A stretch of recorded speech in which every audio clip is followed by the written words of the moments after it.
This is Meri at the Meri Atelier, and this week my podcast is going to be about stretching.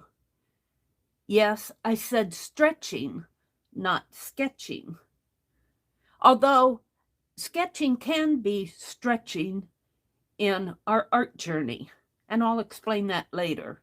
Now, last week I said that I was going to, for the most part, be speaking extemporaneously, and for the most part I am, because I don't have this all scripted out, but I did make some notes on what I wanted to talk about. I did just a little bit of research, not deep study, of the word stretch. stretch, stretch. So, and what did I find out? Well, I found out that there are various meanings of the word stretch. It can mean this elasticity of something. Like, this is my Tunisian crochet project I'm working on, and it has a certain amount of stretchability. Elasticity, stretching, but it does have a limit. It can also mean reaching out. Now, when I think of reaching out, I think of, is it what, Michelangelo on the Sistine Chapel, where man is reaching up, reaching to touch God, and God reaches down. God reaches down and touches the fingertips of man, and man's reaching up. I think of that reach. Boy, that's a stretch, isn't it? But anyway, so when you're reaching out, have you ever stretched to reach? You're reaching for something. Oh, I can just, I do that in my studio a lot. My stapler is way up there. I'm seated down here at my desk. I have to, I don't want to get up. I'm reach. I can just about get it. And then I have to get up and go get it. Reaching. Stretching can also be a demand on a limit. Like, you're stretched to the limit. I can't do this one more time. This is it. This is the end. Maybe. Stretching can be physical. Athletes stretch. They stretch before and sometimes after their workouts. They get those muscles, they keep them in tone, they keep them flexible, they keep them from atrophying. They're not lazy. They keep those muscles in shape. Stretching can also mean the length of something. Like, there's a long stretch of road that we're going through. This is a long stretch.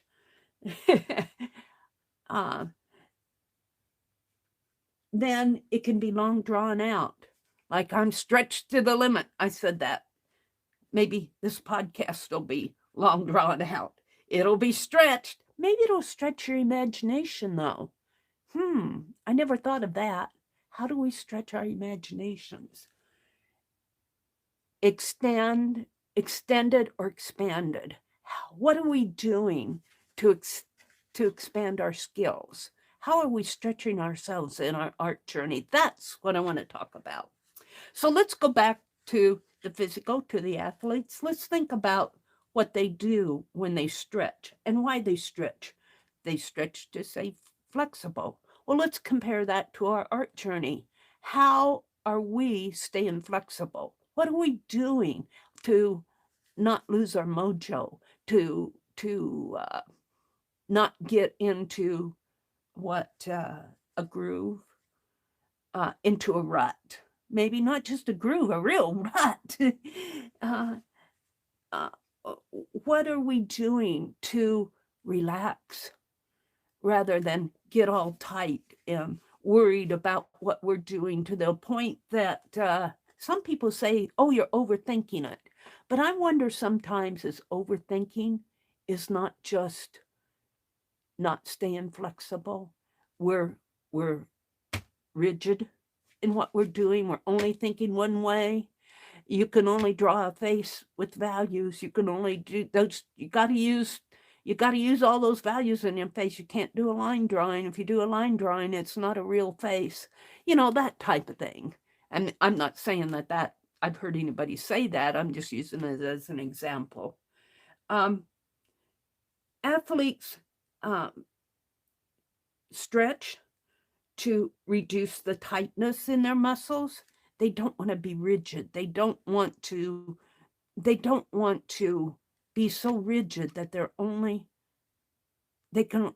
just like this. They're uptight. We don't want to be uptight in our art. We want to have fun and learn and grow. At least most of us do. And as a result of them stretching, they're more efficient. They're more efficient athletes. They have less strain. They're in better shape. They're ready to go again. And it reduces stress. So how are we doing that in our art? When are we ready to go again? Well, in the next 5 minutes, maybe? Are we really ready to go again in the next 5 minutes? Well, maybe athletes aren't ready to go again in the next 5 minutes too. They could be tired. But for them, for athletes, their stretching is not a glamorous thing. It's something they do before or after a workout. I've heard it being done both ways. I'm not an authority. It's you either thinking they're doing it before their workout or after their workout. So whichever way it is for you, okay. But it's not a glamorous thing that they do. They aren't running a marathon. They are doing background work. And that's what I want us to think about. What are we doing in our art journey that's background work? That's what I want to talk about. So let's do that. Let's talk about it. What are we reaching for?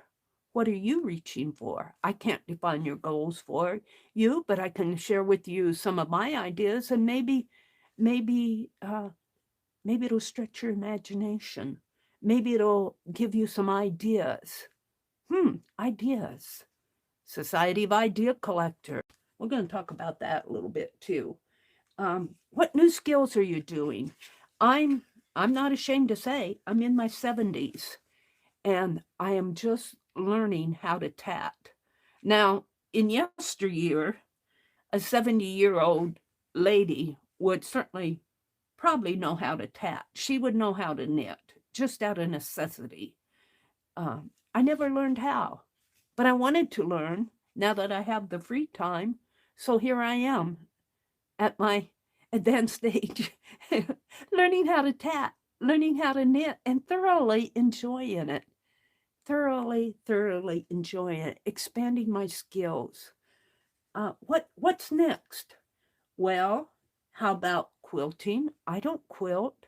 I certainly don't do sculpture or woodworking, and I probably won't do the sculpture or woodworking because that's a little bit more outside the limit of what I can physically do in this studio, although I could probably do little hand tabletop sculptures and maybe little craft wood projects, but I'm talking about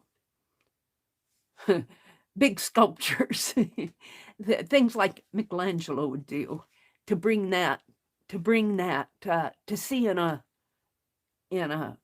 rock a human or an animal or one of those horses. Man, no way. I might be able to see it in some Play-Doh. And that's a stretch. But think about the new skills that we're doing. Now, I've stitched and done needlework for several years. But what about slow stitching?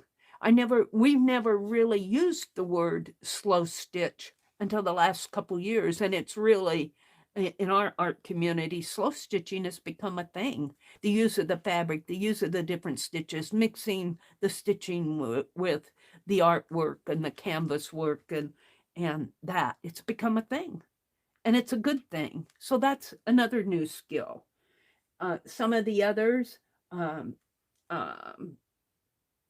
other things. Let's see, urban sketching. I haven't gone urban sketching for several years. Well, a couple years ago. And I want to get back into it. But I really need some more technical capability in order to do that. And I'm working on it. But what are you doing as background work? Now, one thing I could think is Doodle. I'm not one that loses my mojo a lot. I'm one that easily gets inspired, overwhelmed. And if I do lose my mojo, if I come to a standstill and can't go on, it's usually because I am overwhelmed. I'm overwhelmed to the point that I can't move on. And I found that to happen a lot in my happy mail. You know, I can create happy mail till it piles up into mountains for me, but I don't get it mailed out. And it's overwhelmed me to the point that I've literally, I haven't stopped creating it. I just literally stopped getting it out. And it kind of creates a frustration point for me, a standstill point for me. I'm working on it. Don't say that's a stretch, Meri, but it is a point. What can we do to wake up our muse when we've lost our mojo? And artists will say that a lot. Now, I've lost my mojo. I'm not enthused anymore. Well, what can you do to wake up your muse? I wouldn't say your muse is dead, but you wanna give her a kiss and wake her up again, or him or her. Kiss him. Anyway, so what can you do? Well, there are a lot of different things. Now, if you're somebody who wants to learn new things, take a class. Now, I'm not one that typically likes to take a class at my age. Maybe when I was younger, I enjoyed classes. I did take classes at the university, art classes at the university. But if you want to learn how to draw, and if you know a good teacher who draws, take a class, participate, find a group. If you want to urban sketch, maybe you can, if you're in a larger area, there are a lot of urban sketches out there. Maybe you are at the point to where you feel like you could teach. Develop a class. Maybe offer to teach it at a group, or a church group, or a community group, a library, that type of thing. There's a lot of, maybe you could teach kids. Designing. Designing is another stretch that you could do. Create your own work, participate, try to do a gallery show. Now, I've never done a gallery show, and I don't have the inclination to do a gallery show, but that would be a growth point, something to reach for. That's what I'm talking about.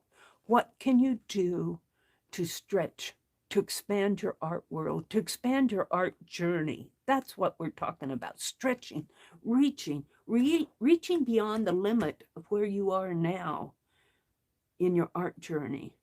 Not that it's not okay to be comfortable with what you're doing, but explore what you're doing. That could be stretching, just exploring. Learning new skills. Let's see, what else did I write down here? Go to museums.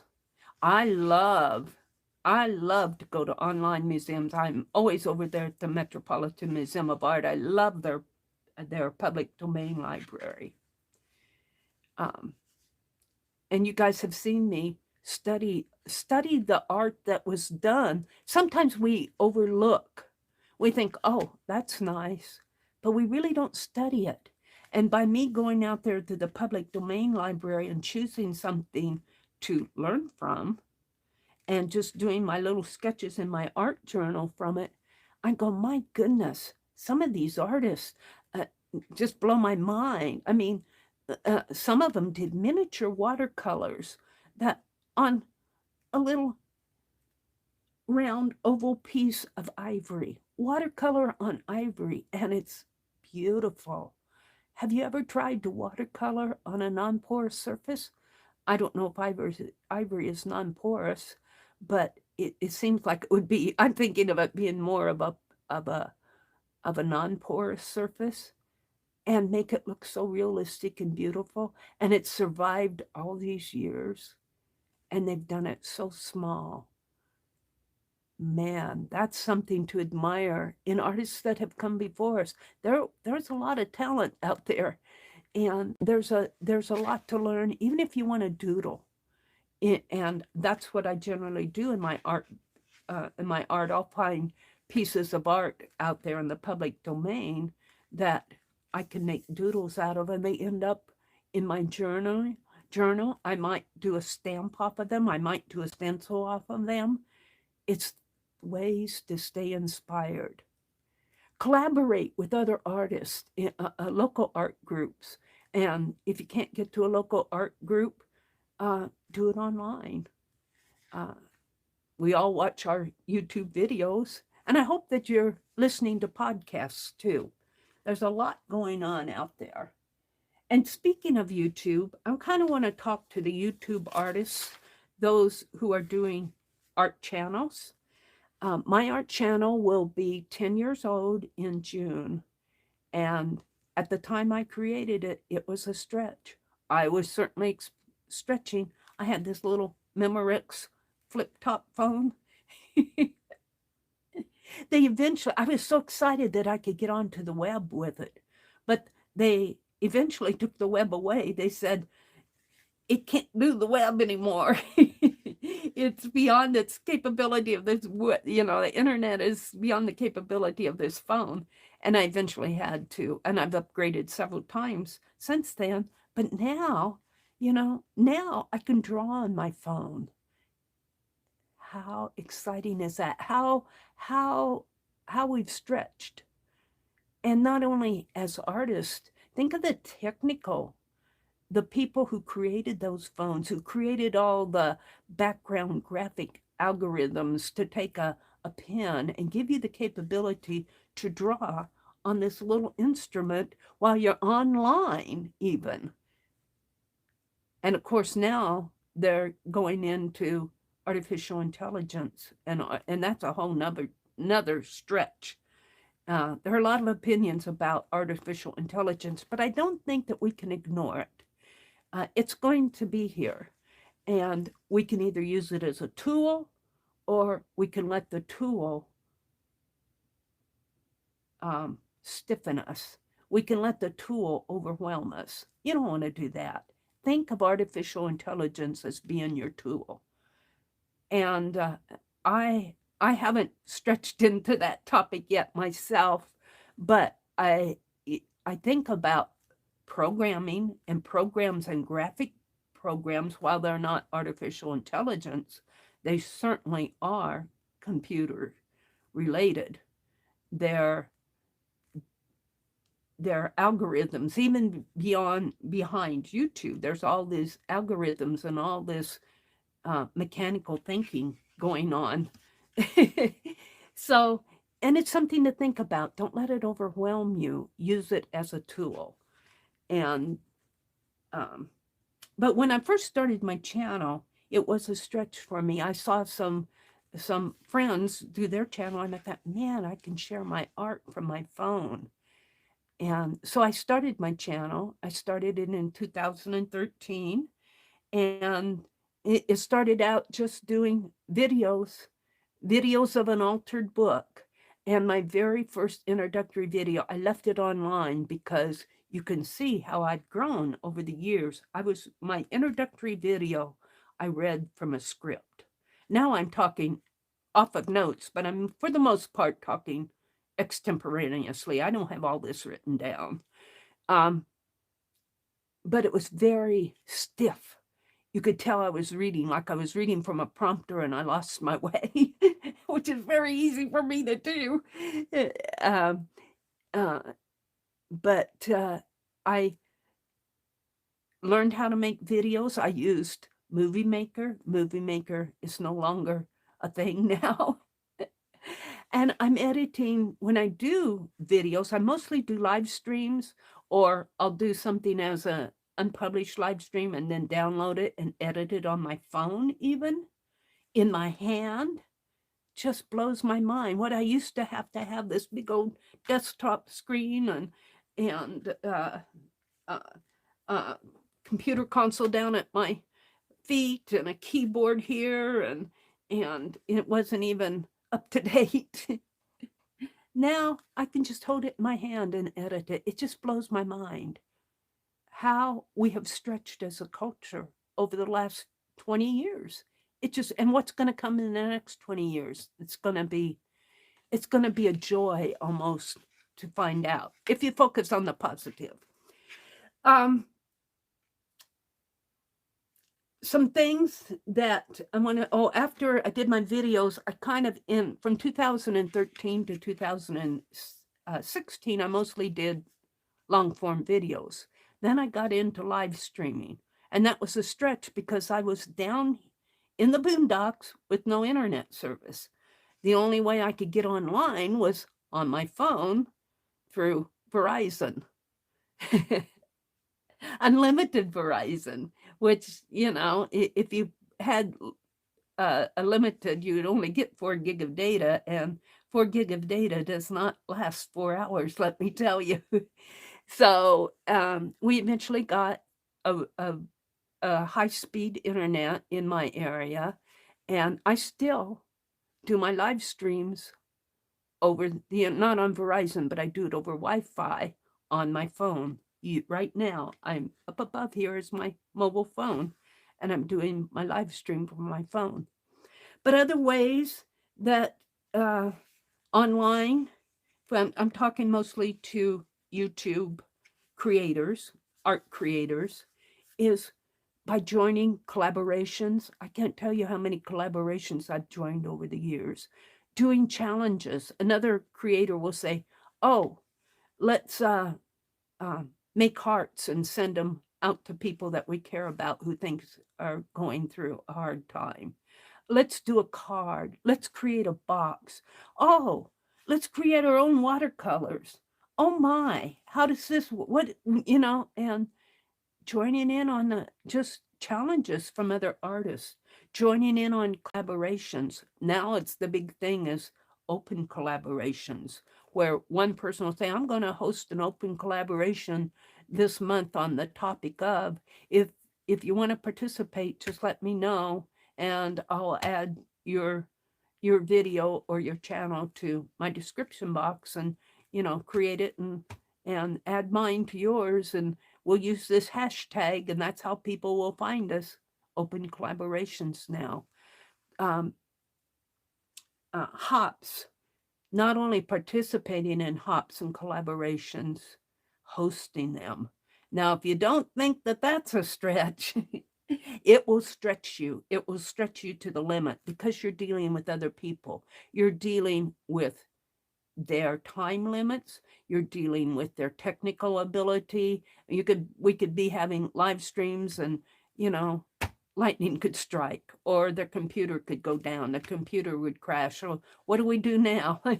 And all that. And then there's differences of opinion about things.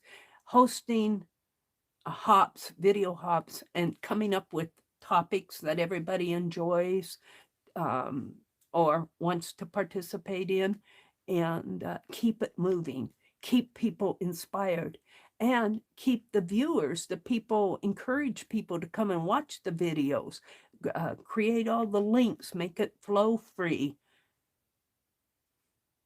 There's just, it is a challenge and it is a stretch. Now, I'm not going to be hosting hops or live streams for a while. I might do one every now and then, but I've ended the hosting of the live streams a little over a year ago, and my last hop will be next week, my last video hop.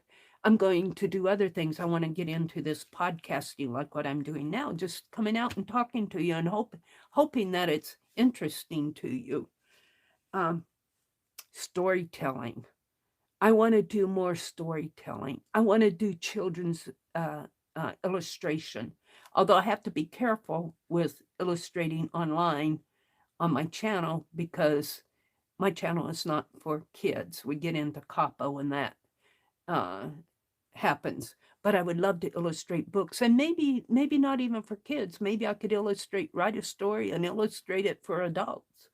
There's a lot of interesting illustration going on.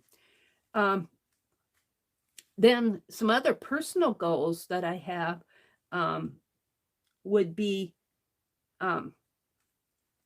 art games. I would love, because I have a programming background, although, yes, it was legacy, but I've kept up technically for the most part. Maybe not in the programming world, but the online world. And I would love to create an art game.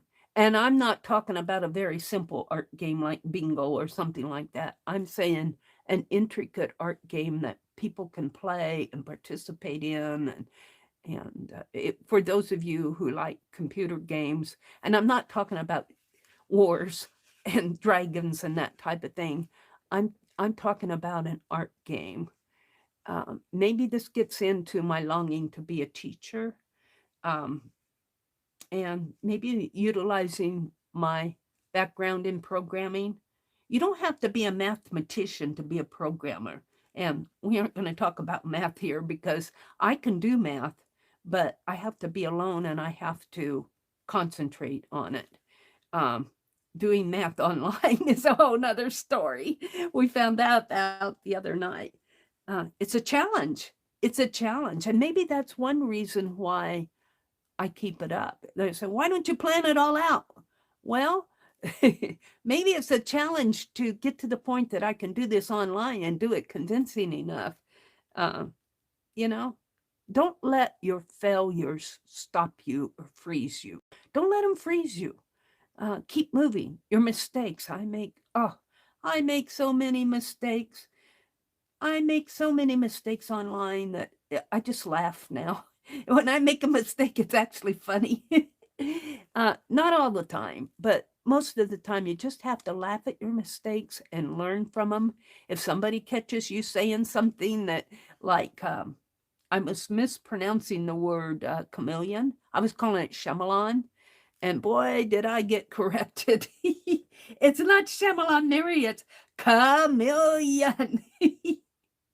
I learned how to pronounce chameleon. And then there's the pronunciation of the word atelier. And I'm probably still mispronouncing it because I don't speak Latin. But I love the word. And I even like chameleons. Speaking of Latin, I always wanted to learn Latin because I think I like to explore the history of words. I do like that, the history of words and the, what is it, etymology, the study of words, etymology of a word.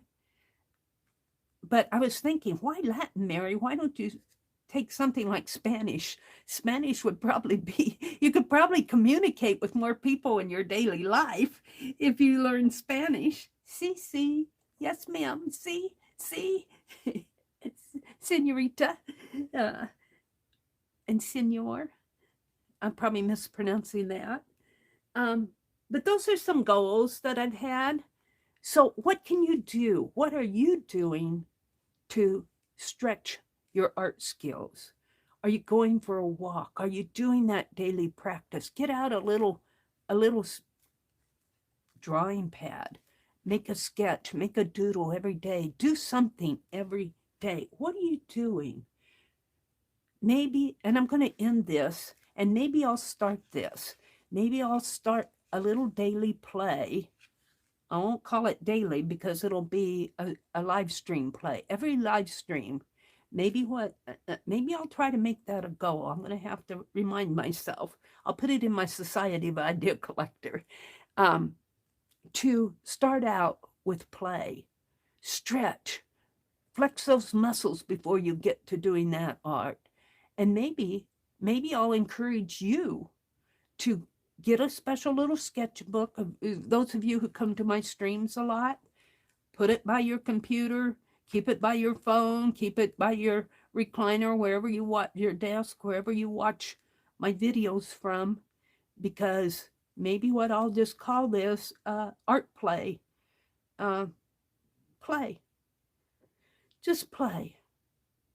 And just relax. Stretch. Stretch. Stretch. Doesn't that feel better? Relax. Now, I was going to work on this. I showed you this the last time. I want to talk about this before I leave. This is going to be, and this is kind of a stretch for me because I'm designing a piece. This, I've explained last week, this is Tunisian crochet. And for those of you who do Tunisian crochet, I'm not working off the front post. I'm working in between the posts. There's a special name for that somewhere out there in the Tunisian crochet world. And I started this next row. I had to do another row. I ended with 5 rows last week. I had to do another row just to figure out what. I started it, and when I started it, I started working off the front post, and I'm going, ooh, that's different. That isn't the same. What did I do different? And so I had to take it out and redo it, and I figured out that I was working between the stitches. But I'm designing it. This will be doubled, and this will be a phone holder, but I'm putting and you'll see this as I go. I'm not going to give it away just yet, but it's going to be a unique design just for me, for my phone. So it's kind of a challenge for me, a way to use my Tunisian crochet is something that I've done it before this year, but I took a challenge. Becky at Becscreations did a whole series on different Tunisian crochet stitches. And I was following along with her to a certain point until I started tatting. But I want to actually use it in my world. And I had done a knit phone holder. I knit it. By the way, I got my yarn that I learned how to knit from Becky. Thank you, Becky. See, it's good to have art friends to stretch your skills, to encourage you. And a lot of you do that online. But anyway, that's what this is all about. I was going to sit here and do a row while I was talking, but I'd rather just sit here and hold on to this. Gives you something to look at while I'm chattering, this and Penelope. So I'm going to end this now. I want to encourage you to do that daily background work. I think it will help you stay in practice. It'll help you stay your art journey, to stay flexible, to stay inspired. So go out, enjoy your life. You only get one. Bye for now.